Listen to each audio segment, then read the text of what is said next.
Daniel Carter stood at the edge of the construction site, staring at the chaos in front of him. The sound of machines tearing through the earth echoed in his ears. What used to be a place of peace now looked unrecognizable. His chest tightened as he realized exactly what they had done. The air was thick with dust as broken gravestones lay scattered across the ground. Names that once meant everything were now barely visible under dirt and debris. Flowers had been crushed under heavy tracks without a second thought. Daniel's hand slowly curled into fists as anger began to rise. Karen Whitmore stood nearby, giving orders without hesitation. Her voice carried authority, but there was no emotion behind it. To her, this was just another project moving forward. Daniel watched her closely, realizing how little this meant to her. He walked straight toward her, step by step, his expression hardening. Workers paused briefly, sensing the tension building between them. Karen turned to face him, clearly irritated rather than concerned. The distance between them closed quickly. "You destroyed my family's graves," Daniel said, his voice low but steady. There was no shouting, no dramatic reaction, just controlled anger. Karen barely flinched at his words. Instead, she responded with a dismissive look. She explained the situation as if it were routine, something already decided. Progress, expansion, plans. Her words felt empty to him. Daniel couldn't believe how easily she justified everything. To her, it was just business. Daniel dropped to his knees beside a broken stone, brushing away dirt with shaking hands. The name underneath slowly became visible again. Memories flooded back in an instant, making everything feel heavier. This wasn't just land, it was family. For a brief moment, his mind drifted back to how peaceful this place once was. Clean paths, quiet surroundings, respect in every corner. It had been a place people came to remember, not forget. That contrast made the present even more painful. He stood back up, his expression no longer just grief, but something stronger. His breathing steadied as his thoughts became clearer. This wasn't going to end here. He wasn't going to let it. As he walked away, Karen called out behind him, but he didn't stop. There was nothing left to say at that moment. She believed this situation was already handled. She had no idea what was coming next.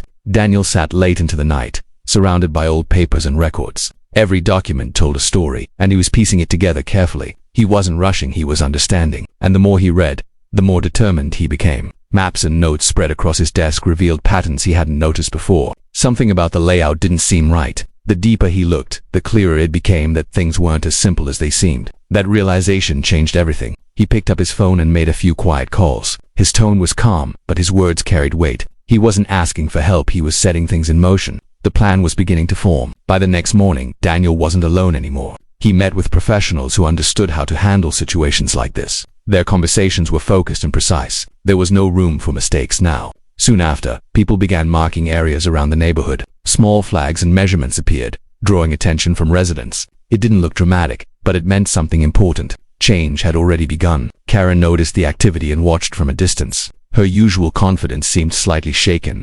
She tried to maintain control, but uncertainty crept in. For the first time, she wasn't fully sure what was happening. Daniel remained calm, observing everything without interfering. He didn't need to argue anymore. The situation was moving forward on its own, and that gave him an advantage. Then came the notices, papers placed carefully on doors across the neighborhood. Each one added confusion and concern. People began stepping outside, comparing what they had received. Small groups formed as neighbors talked among themselves. Questions filled the air, but answers were unclear. The calm neighborhood started to feel different. Tension replaced routine. Karen tried to address everyone, attempting to reassure them, but her words lacked the certainty they once had. People began noticing the change in her tone. Trust slowly started to fade. Daniel watched everything from a distance, staying silent. He wasn't trying to control the crowd. He simply let things unfold naturally. Sometimes silence carried more power than words. More letters arrived, and the pressure continued to build. Each new development added weight to the situation. Residents began to feel the seriousness of what was happening. It was no longer something they could ignore. Inside their homes, families sat together trying to understand. Papers were spread across tables, conversations filled with concern.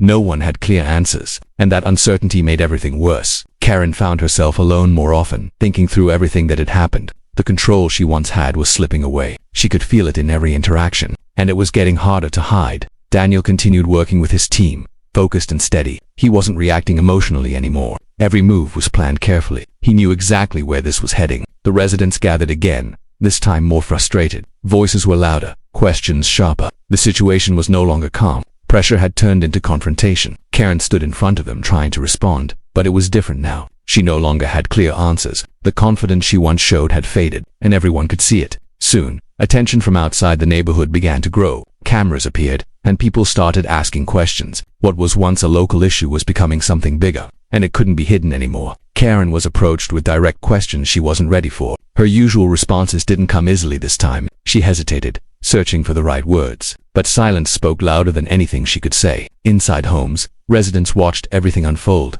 Seeing it from another perspective made it feel even more real. The situation was no longer just personal, it was public, and that changed everything. Daniel stayed out of the spotlight, observing quietly. He didn't need attention. The truth was already becoming clear, and that was enough. Alone in her car, Karen sat in silence, gripping the steering wheel. The weight of everything pressed down on her. For the first time, she fully felt the consequences, and there was no easy way out. The construction site fell quiet as work slowed down. Machines stood still, leaving the damaged ground untouched. The energy that once filled the area was gone. All that remained was the aftermath. Some families began preparing for changes they couldn't avoid. Boxes were packed, decisions made. It wasn't easy, but reality had set in. Things were no longer the same. Daniel returned to the land once more, standing quietly. This time, there was no anger in his expression, just reflection and a sense of responsibility. Karen walked through the neighborhood, but it felt different now. The same streets seemed unfamiliar. The absence of support was noticeable, and the silence around her said everything. As everything settled, final discussions took place quietly. Decisions were made carefully,